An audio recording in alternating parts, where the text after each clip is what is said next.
Before I bought a house, I saved $50,000. And not because I had to, but it's because I wanted to feel comfortable. I didn't pick up any side hustles or work 24/7, and I didn't even give up all the things that I love. But what I did was making sure that I was moving consistently and strategically. So if you're also working towards the saving goals, whether it's $1,000 or $50,000, drop your number in the comments below and let's actually talk about realistic wins. I had to start by defining my own financial goal.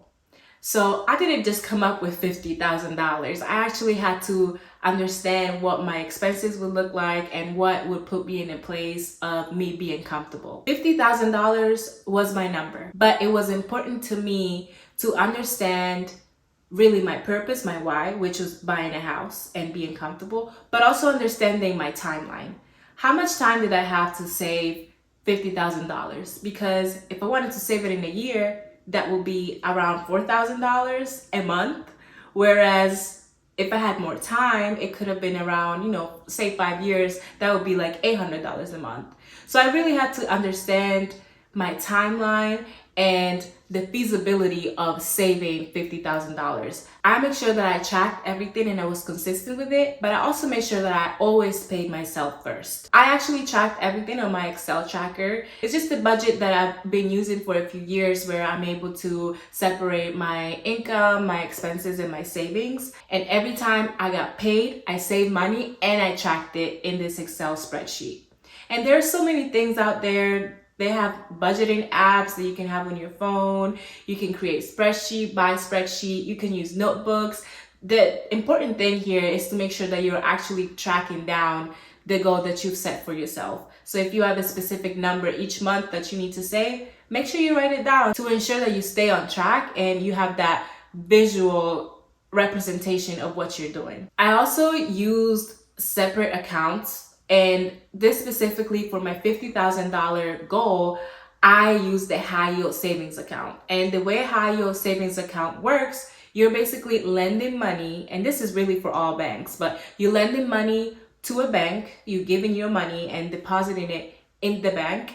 And the bank will actually take your money, use it for whatever they're doing, but they will pay you back interest. When I first started, I used, I think, American Express.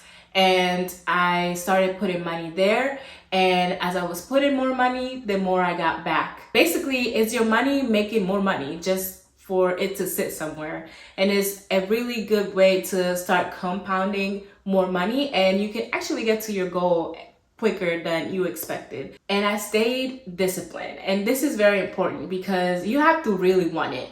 You have to really want to get to that goal, that number that you've established. So you do have to learn to be disciplined into this process. And to me, savings was a non-negotiable. It was never like an afterthought, oh, let me go ahead and save this. It was a non-negotiable. And I'm not saying that you have to save a specific amount of money every paycheck or every week or every month, but you do have to stay consistent. It's more about being consistent because if you continue to do it, even though this month it might be a little bit less, next month it might be a little bit more, as long as you keep doing it, it can really propel you into a faster track of receiving or saving that amount of money. Imperfect? Yes. Consistent? Also yes. Another thing that I think is very important when your goal is to save money is to make sure that you're living below your means. And I know this is hard because you want to live your best life, but it really depends on your goals at that time. Like, what is more important to you at this specific time?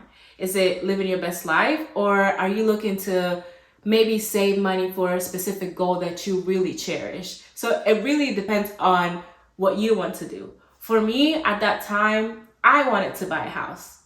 That's just what I wanted to do. So I was living below my means because I knew that the amount of money that I was making, if I had a lot of bills, I wouldn't have been able to get to that point. I lived with family for about 2 years, and that helped maintain my rent a little lower than I would have if I lived on my own. I do understand that not everybody has that option to just move in with your family. So you might need to look into other things, such as maybe having a roommate, or maybe downsizing your space, or maybe looking into different areas where maybe rent is cheaper. You know, there are different options that you might need to consider, but downsizing honestly helped me a lot. And I made it work. Like, I wasn't ashamed of it. I just knew that, like, I wanted to be strategic and I wanted to be financially smart with my decision. I did also cut down on some unnecessary things. Like, I looked over my subscriptions, I looked over where I was truly spending my money. And I just realized that some things were just not necessary for me. So I didn't cut down the things that I love. More than anything, I cut down on things that I knew that were not serving me or doing anything for me. Like, I think a few subscriptions that I had and apps and things like that, I was like, why do I have this? And you know, every dollar counts, I think, especially if your goal is to save.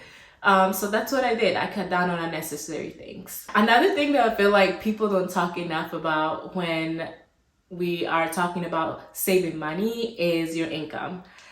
I think that if you feel like you have a big amount of money that you need to save and your income doesn't reflect that amount of money, you might need to change your income. You need to make more money.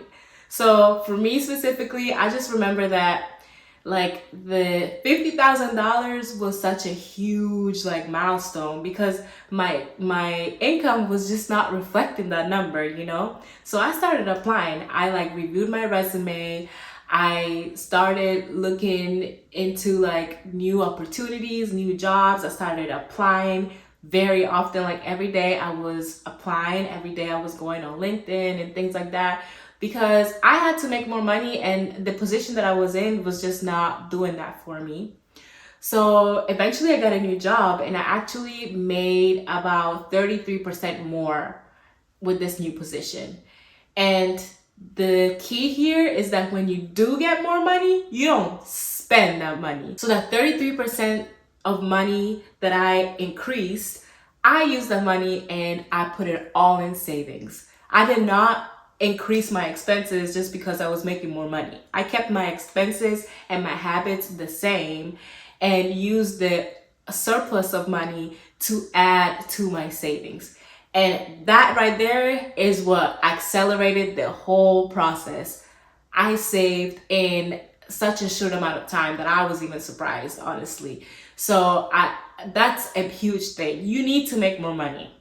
You might need to look for a new job. I know you probably like them over there, but if you need to have more money in your bank account, I'm sorry to break it to you, but you need to make more money. I just want to let you know that I didn't just save $50,000 doing the most. Like, I really want you to understand that it is achievable to save an amount of money that you have established as a place for you. I didn't like save super fast, but what I did do was stay consistent, make like strategic and smart financial actions. And even if your number is smaller, it still counts. Small steps add up.